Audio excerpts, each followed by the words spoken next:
Hello students, this is lecture 2. In the last lecture, we have discussed about unit dimension and standard. Today we are going to study about measurement error. So let us start. So first is method of measurements. So basically there are two methods of measurement. The first is direct method and the second is indirect method. In direct method, if we are measuring the parameter directly, then we can say we are doing direct method of measurement. Like for example, time measurement. So we are measuring the time in second, length in meter, or mass in kg. Then we can say it is a direct method. The second method is indirect method. In indirect method, we are measuring the parameter indirectly. Like for example, suppose we have to measure the power dissipated by the resistor. Then how we can measure it? So to measure the power dissipation by a resistor, if we are able to calculate the current, then by using this formula P is equals to I square R, we can calculate the power dissipation. So we are using any ammeter which can measure the current that is flowing through the resistor, and then the power will be calculated. So here we are doing indirect method because we are not directly measuring the power. Instead of that, we are measuring the current, and then from current we are measuring the power. So this is indirect method. Now next is classification of instruments. So first classification is electrical and electronic. So electrical means if we are using RLC circuit, then we can say it is a electrical instrument. And if we are using some amplifiers and non-linear devices like diodes or transistor or some other things, then we can say the electronic instrument. Sometimes we are having a mixture of both. Like for example, in a voltmeter, we are using some amplifiers to increase its sensitivity. Then the second part is analog and digital classification. So in this figure, as you can see, there are two voltmeters. One is analog, another is digital. So analog meters, in these meters, we are having a meter and a needle. And then we can read the parameter. But in case of digital, there is a display, and on that display, the value is directly coming. So the error in reading the value is very less in case of digital. So nowadays digital meters are mostly preferred instead of analog. Now another classification is absolute and secondary. So absolute instruments are those instruments which are given in terms of instrument constants and deflection of one part of instrument. In these instruments, no calibrated scale is necessary. For example, galvanometer. Now, if you have done any experiment in physics, you might have seen the galvanometer. So, galvanometer is a device which is used to measure the null effect. So, when the bridge is balanced, then the galvanometer is showing null value, means zero value. And the second is the secondary instrument. So secondary instrument, like you can see here, there is an ammeter and the reading you can directly see. So this is secondary instrument. So you can directly obtain the value using this instrument. We can further classify this secondary instrument. The first one is indicating instrument. As you can see in this voltmeter, this is a DC voltmeter which can measure from 0 volt to 100 volt DC. So this is an indicating instrument. Then the second one is recording instrument. In this we are using here DSO, which is called digital storage oscilloscope. We will discuss further in the subsequent lecture about DSO. Here DSO, by using DSO we can directly see the waveform of the input signal, as well as we can store this data in the memory also. So it is called recording instrument, means we can record the data also. Then the third one is controlling instrument. Controlling instruments, these instruments are used to control the other devices like our computer. So computer can control the other devices like the DSO or the frequency counter. Then we can say the computer is a controlling instrument. So this is the classification of secondary instrument. Now coming to the characteristics of measurement system. So basically broadly there are two characteristics. One is static, another is dynamic. So first we will discuss about static characteristic. Static characteristic means those characteristics which are inherent to the instrument. That means the value of these characteristic does not change upon the input signal. Whether you are giving one input or another input, the characteristic will not change. Like for example, there are several characteristics. One is sensitivity or linearity or reproducibility or range and span, static error. So these type of characteristic, whether it is sensitivity or linearity or static error, whatever it is, the characteristic does not change with input signal. That's why it is called static characteristics. Like if the sensitivity of any instrument is 1 millivolt, then it does not change upon the input, whether you are giving 100 volt or you are giving 1 volt.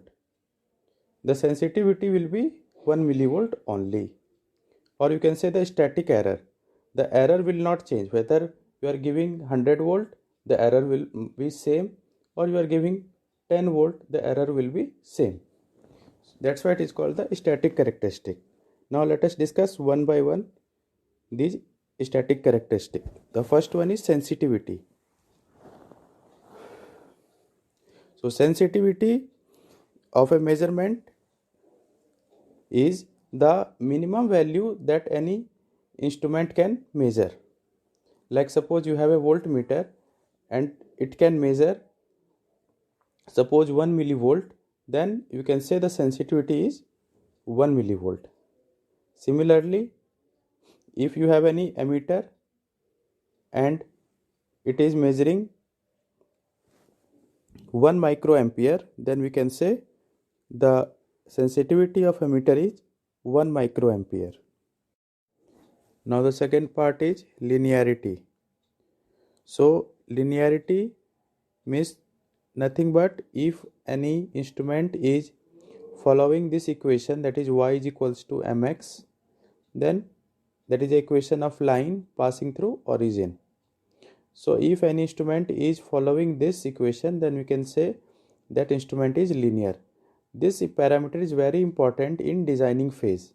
When you are designing any measuring instrument, then this parameter is very important, because you want to measure suppose the power. Then if the instrument is not linear, then you will not be able to correctly measure the power at all different values. So linearity is very important parameter. So a system or a measuring instrument must be linear. So for the same input change, the output should be same. Suppose for 5 volt input, your output is 10 volt, then for giving 10 volt input, your output must be 20. Then we can say the system is, or the measurement system is linear. Then second and the third point is reproducibility. Reproducibility means suppose you are measuring any instrument, suppose you are measuring a voltage using any instrument today and it is giving you value 5 volt, and after few months or few years, if again you are measuring the same device by using the same voltmeter, and you are getting the same value, then you can say your instrument is reproducible. Then another point is range and span. As you can see in the previous slide,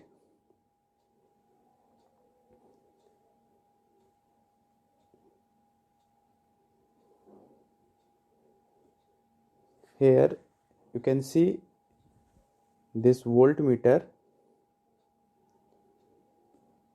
it is showing 0 to 100 volt.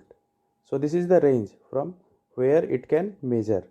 So this voltmeter has a range from 0 to 100 volt. Similarly, the span. So span is nothing but the difference between the highest value and the lowest value. So here the highest value is 100 volt and the lowest value is 0 volt. So the span will be 100 minus 0, that is 100 volt. So this is called the range and span. Then coming to the next characteristic,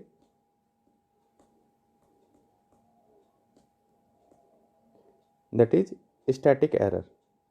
So static error means the deviation from the true value.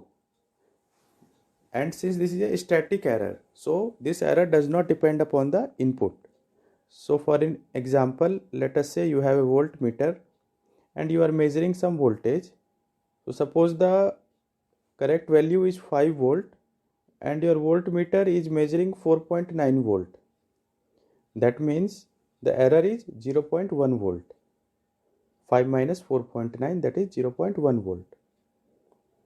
Now if you are giving 100 volt input, then your error will also be only 0.1 volt only. That means it should be 99.9 volt. So this static error means it does not depend upon the input. Error should be fixed.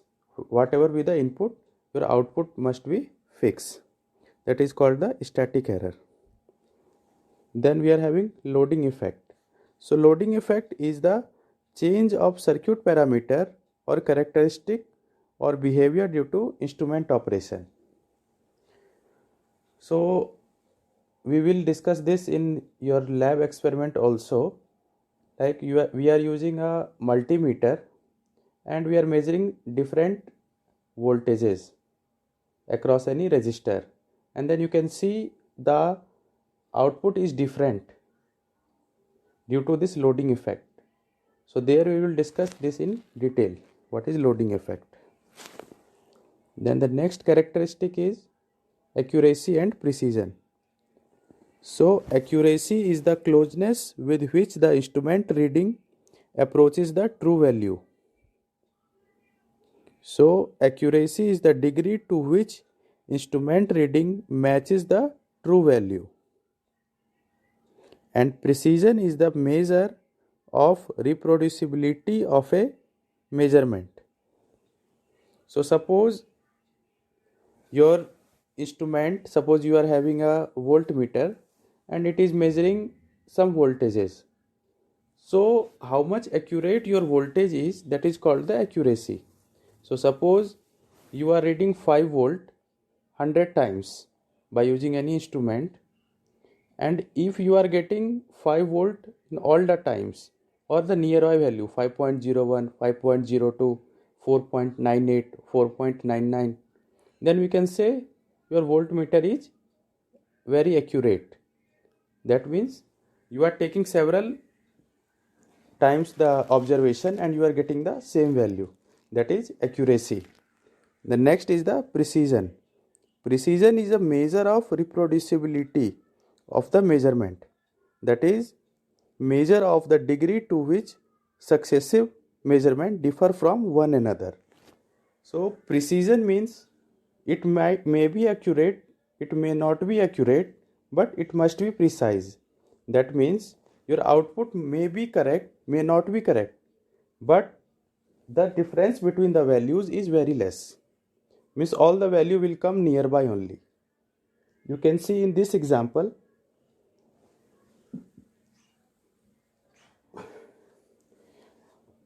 this is an archery game. In this, you can see in the first ball, here all the output are coming inside this yellow circle. That means it is accurate as well as precise. In the second case, you can see here all the values are close together, but they are not inside the yellow circle. They are far away from the yellow circle. That means it is precise because all the values are nearby, but it is not accurate. And in the third case, you can see here the values are neither accurate nor precise. Here all the values are spreaded. So you can say it is not accurate nor precise. From these three diagrams, we can conclude one remark here, that accuracy means precision, but converge is not true. That means if an instrument is accurate, that means it is precise also.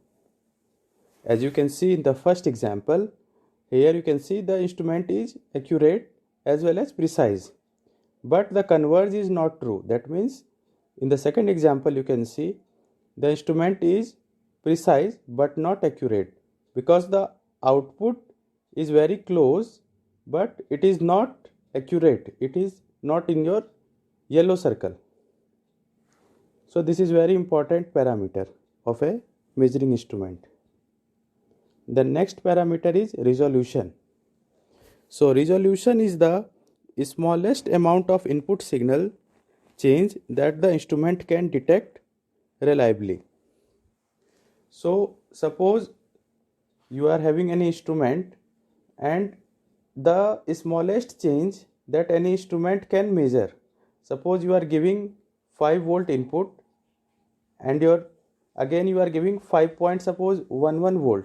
That means the difference is 0.11 volt, and if your instrument can measure this difference, that means its resolution is good. Suppose in another instrument, if you are giving 5 volt and again you are giving 5.5 volt, and if your instrument is not able to distinguish between 5 and 5.5 volt, that means the resolution is poor. You can see in the video also, like one video is having more resolution, means more pixels are there, that is more information is there, and another video is having poor resolution. So this is another example of resolution. We can discuss an example through which you can more understand about this resolution. So this example is a voltmeter has a reading from 0 to 9999 count. That means 10,000 counts. Means it has total 10,000 changes from 0 to 10 volts. Determine the resolution of the instrument in volt when the full scale reading is 9.9999 volt. That means the full scale value is 9.9999 volt and it can count from 0 to 9999 values. That this is the count value and your full scale reading is 9.9999. So how you will calculate the resolution? So resolution is 1 by number of count into the full scale reading. So your count is 9999. So 1 by 9999 into 9.999 volt. So now by dividing it, you can easily say it is 0.001 volt. That is 1 millivolt. Now another parameter is dead zone. So dead zone means the largest change in the input for which there is no output. As you can see in the diagram here, for 0 volt input there is no output. As you are increasing the input, there is no output. After a certain value only you are getting some output. That means from 0 to this here there is no output. So this is the dead part. Similarly in the negative side, from 0 to this negative value there is no output. After that you are getting some negative value. That means from this negative side to this positive side, this is called dead space or dead zone. Now comes the dynamic characteristic. So dynamic characteristic means the characteristic of the instrument which depends upon the input signal. That means its characteristics will change depending upon the input. In the static characteristics, that is inherent to the instrument, that will not going to change with respect to the input. So the first characteristic is speed of operation. Speed of operation, or you can say the bandwidth of any instrument, these are one and the same thing. So speed of operation is defined as the rapidity by which the measurement system respond to a change in measured quantity. So how quickly you are changing the input, if your measurement system is able to distinguish it or able to respond that, then you can say it has a good speed of operation or not. Similarly, the second point is fidelity. Fidelity is the ability of an instrument to produce a wave identical to the wave input with respect to time. That means this definition you can also see in communication also. In communication, you might have read about receiver. So receiver has one characteristic that is called fidelity. Fidelity means the ability of the receiver to reproduce the original signal. So that is fidelity. Then the third one is the dynamic error. Now in the static characteristic we have discussed about static error. Now we will discuss about dynamic error. So dynamic error, in static error we have just seeing the difference between the measured value and the true value. But in case of dynamic error, one more component will come into picture, that is called time. So in dynamic error, it is the difference between true value changing with time and the value indicated by the measuring instrument without static error. So apart from static error, if some additional error is also coming with respect to your signal, then you can say this error is called the dynamic error. So suppose you are having a voltmeter and suppose it is having error of suppose 1 volt at 100 volt. So suppose you are giving 100 volt input and the error coming is 1 volt. Now suppose you are giving 500 volt input and the error coming is 2 volt. That means what? Your static error is 1 volt and your dynamic error, rest part is your dynamic error. So this is the difference between the static error and dynamic error. Now coming to the next point, that is measurement error. In this, the first is gross error. So gross error is due to the human mistake in reading or using the instrument. So suppose you are using the any measuring instrument like voltmeter or any other meter and you are doing mistakes in reading or using the instrument. Suppose you are not properly handling the instrument and you are the human mistakes, those errors come into the gross error, like reading, calculating or recording observations. Like suppose you are taking the wrong readings, suppose it is giving 9.8 volt and you are taking reading like 9.75. So this type of error will come into this gross error. Then another error is systematic error. Systematic error means the error that is given by the instrument also. That error is called the systematic error. So systematic error is having three parts. One is the instrumental error, the second one is the environmental error, and the third one is the observational error. So instrumental error is the error generated by instrument itself. So suppose by, you can say, eddy current, due to eddy current there is some error. So those errors are called the instrumental errors. Then the second one is the environmental error. So environmental error environmental error are nothing but those errors which are coming due to the external effect, like if the temperature or the pressure or any other parameter of the environment is changing. Due to that, there is certain effect on the instrument. Like suppose you are cooling the room and suppose you are using a voltmeter at 0 degree Celsius, then you will get different reading. And same likewise, if you are using at if you are using voltmeter at 100 degrees Celsius, then you will get different reading. So this is due to the environmental effect. So these type of error are coming under environmental error. That's why mostly we are doing all the types of measurement at standard temperature and pressure, that is your 27 degrees Celsius. Then the third part is the observational error. So these type of errors are occur due to the carelessness of operator while taking the readings. Okay, then the next one is the random error. So random error are these errors are due to the unknown cause and occur even when all the systematic error has been encountered for. So suppose you have suppose your instrument is having error due to the environment effect. So suppose you nullify the environment effect by giving the proper temperature and pressure, still you are getting some error. So these type of error are come under random errors. So error occurred in the outcome can be reduced by taking more and more readings and by proper use of instruments.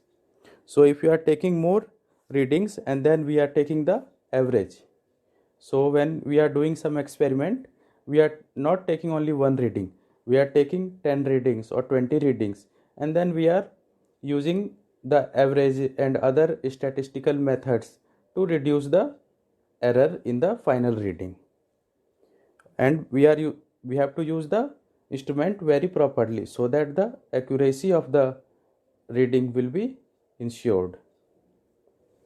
Now next, coming to the next topic is your error in measurement. Now in this, the first one is your absolute error. So absolute error is the difference between expected value and the measured value. So suppose the true value is 5 volt and you are getting 4.9 volt. That means the error will be 5 minus 4.9, that is 0.1 volt. Then second one is the relative error. Relative error means it is the ratio of absolute error divided by true value. So absolute error, as you have calculated previously, that is the expected value or true value minus the measured value. So relative error is the error, it is the ratio between absolute error and the true value. Then third one is the accuracy, relative accuracy. So relative accuracy is nothing but if you are subtracting error from 1, then you will get the accuracy. So suppose you are having 2% error and you are subtracting it from 100, that is 98. So 98 is what? Its accuracy. So relative accuracy is 1 minus the error. Then is the percentage error. So percentage error is nothing but your relative error into 100. We are just converting the relative error in percentage. Similarly, the relative accuracy, percentage accuracy. Percentage accuracy is nothing but relative accuracy multiplied by 100. Means in percentage, if you are taking the accuracy, then we can say it is a percentage accuracy. Now you can see this example, and we shall discuss this example and you will get more information about these types of errors. So let us first see what is the example. So the expected value of the voltage across a resistor is 80 volt. However, the measurement gives a value of 79 volt. That means the expected value or the true value is 80 volt. So theoretical value is 80 volt. However, you measured using a voltmeter and you are getting only 79 volt. Now you have to calculate the absolute error, percentage error, relative accuracy and percentage accuracy. So first of all, calculate the absolute error. So what is absolute error? It is the difference between the actual value and the measured value. So what is the actual value or the expected value? It is 80 volt and the measured value is 79 volt. So the difference will be 80 minus 79, that is 1 volt. So 1 volt will be the absolute error. Now second part is the percentage error. Percentage error is nothing but relative error into 100. So first of all we have to calculate the relative error. So relative error, how you will calculate? It is the ratio of absolute error by true value. So absolute error you have calculated in the previous part, that is 1 volt. So 1 volt divided by true value or expected value. So expected value is what? It is 80 volt. So 1 by 80, that is your relative error. Now percentage error, so to calculate it in percentage, you just multiply this by 100 and you will get 1.25%. Similarly, the third part is relative accuracy. So to calculate the relative accuracy is what? It is 1 minus relative error. Relative error is 1 by 80. So 1 minus 1 by 80, that is 79 by 80 is your relative accuracy. And the last part is the percentage of accuracy. That is 100 minus percentage error. So percentage error we have calculated 1.25%. So 100 minus 1.25% will be the percentage accuracy. So you can, by this example, you can see these 4 parameters, that is absolute error, percentage error, relative error and percentage accuracy. Now next come the statistical analysis. You have read about arithmetic mean, deviation from mean, average deviation, standard deviation, variance in mathematics. Now you will see here the actual use of those statistics in engineering branch. So the first is the arithmetic mean. Arithmetic means what? You just suppose you are having n observations, so you just add all the observations divided by n. So why we are doing this arithmetic mean? Just to increase the accuracy of your reading. So suppose you are taking only one reading, so the probability of error will be more because you might be getting the incorrect value. But if you are taking the measurement or observation, suppose at 10 times or 50 times, as you increase the observations, your accuracy will be increased. So that's why we are taking this arithmetic mean. So this is the sum of observations, like here x1, x2, x3 up to xn divided by n. So number of observations, that is n is the number of observation. So this is called arithmetic mean. Then second one is the deviation from mean. Deviation from mean means, here you can see d1 is x1 minus xm. That is x1 is the first value, that is the first observation, minus the arithmetic mean. Means how much your observation is deviating from the mean value. So in the first observation you have seen x1 minus xm, this is the deviation from the mean value. Similarly for d2 it is x2 minus xm. For d3 it is x3 minus xm. Similarly for dn it is xn minus xm. Now next point is the average deviation. So in average deviation, what we are doing, in the previous part we have calculated deviation from mean. We just take the absolute value. That means if some value is having negative quantity, then we just remove that negative part. We are taking only the mod value, that is the absolute value. Now taking the absolute value, that is d1, d2, d3 up to dn divided by number of observation. So that is called the average deviation. Now another point is standard deviation. Standard deviation means it shows how much variation there is from the mean value. So if you want to calculate what is the deviation from the average value or the mean value, then you have to calculate the standard deviation. Now to calculate the standard deviation, the formula is d1 square plus d2 square plus d3 square up to dn square divided by n or n minus 1. So if your observations, if you have taken suppose more than 20 readings, then you use n. Or if your observation is less than 20, like 10, 15 or 18, whatever, then you have to use n minus 1. Then another term is variance. Variance means it describes how far your value lie from the mean. So it is nothing but the square of standard deviation. So here you can see it is denoted by V. So V is equals to sigma square, where sigma is the standard deviation. Now let us take another example by which you can understand about this arithmetic mean, average deviation, standard deviation and variance. So this example says, by using a micrometer screw, the following readings were taken of a certain physical length. So we have calculated a length and we have taken these readings. So these values are 1.34, 1.38, likewise 1.59 millimeter. Now we have to calculate the arithmetic mean. So how you will calculate the arithmetic mean? You just add up all these values and divide it by the number of observations. So here you can see there are 10 observations. So just divide by 10. So finally you will get 1.461 millimeter.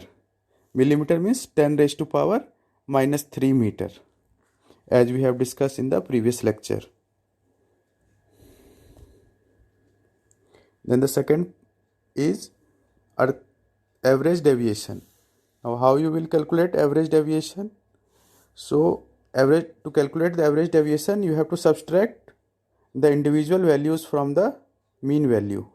So the first reading is 1.34. So you just subtract 1.34 from the mean value.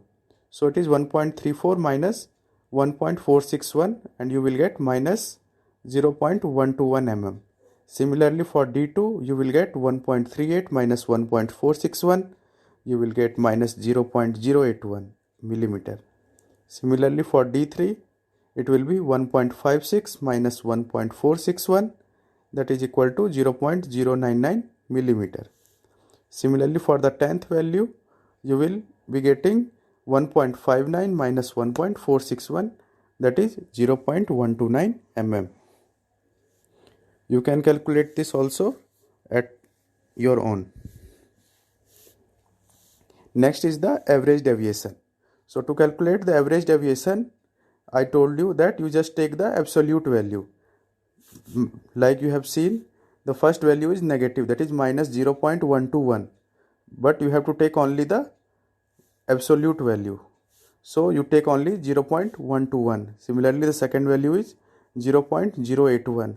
Similarly, the third value is 0.099 and the last value is 0.129 and the number of observation is 10. So divide it by 10. So the average deviation will be 0.065 millimeter. Now the third part is the standard deviation. Now standard deviation is d1 square by d2 square by d3 square up to dn square divided by n or n minus 1. But since the number of observation is less than 20, so we have to take n minus 1. That is the number of observation here is 10. So we have to take 10 minus 1. Okay. So you can see here sigma formula is under root 0.121 square divided by 0.121 square plus 0.081 square plus 0.099 square up to 0.129 square divided by 10 minus 1, that is 9. So if you calculate this using calculator, you will be getting 0.0807 millimeter. So this is the standard deviation. Then the last one is the variance. Variance is nothing but the square of standard deviation. So in the previous value you have already calculated that standard deviation is 0.807. 0.0807. So just take the square, you will be getting 0.00651 square mm. So this example will be helpful for you. Now the next topic is limiting error. So most of the manufacturers of measuring instrument specify the accuracy within a certain percentage of a full scale reading. For example, the manufacturer of a certain voltmeter may specify the instrument to be accurate within, suppose, plus minus 2% with full scale deflection.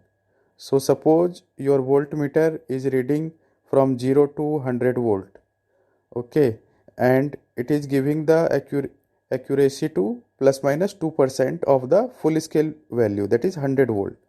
Now suppose you have to calculate the accuracy of your instrument at some other value, then how you will calculate? So that type of error is nothing but the limiting error, because if you are calculating the error at lower value, then the value of the error will increase. To understand more about this, let us take one example. So here you can see an example.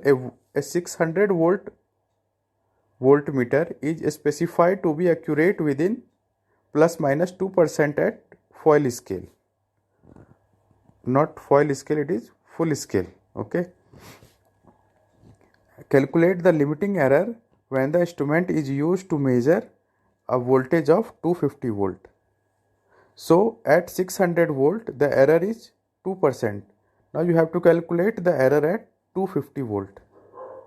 So how you will calculate? The formula is very simple. You just suppose the error is epsilon or x or whatever you can say. So x or epsilon into 250 equal to 2 into 600, means now the epsilon will be 2 into 600 divided by 250, and you will be getting 4.8% error.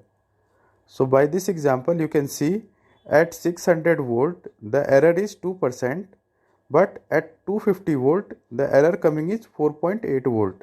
That means the error increase at lower value. So this is called the limiting error. Let us take another example to clarify more this limiting error. Now let us take the second example. In this example you can see the voltmeter reading 70 volt on its 100 volt range and an ammeter reading 80 milliamp on its 150 milliamps range are used to determine the power dissipated in a resistor. So, but both these instruments are guaranteed to be accurate within a plus minus 1.5% at the full scale deflection, means at 100 volt in the voltmeter or in the 150 milliampere range, at both these values the error is 1.5%. Now determine the limiting error of the power. But now means you have been given the error at full scale value, means this at 100 volt and 150 milliampere the error is 1.5% error. Now you have to calculate the error in calculating the power. So what is the formula of power?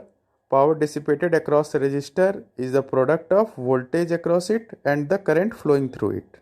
That means power P is equals to V into I. Now to calculate the error in the power, you first of all you calculate the error in the voltage and calculate the error in the current, and just add these two values and you will be getting the power error in the power. So limiting error of the power is limiting error of current plus the limiting error of voltage. Now to calculate the limiting error of current, we just use the same formula. Here we are using epsilon 1 into what is the measured value, that is 80 milliampere. So epsilon 1 into 80 equals to, here the full scale error is 1.5%. So we have taken 1.5 into full scale value. Full scale value is 150 milliampere. So 150. We have not taken milliampere on the both side because that will cut down. So epsilon 1 will be 1.5 into 150 divided by 80, and you will be getting 1.813%. So this is the limiting error of current. Similarly, the limiting error of voltage.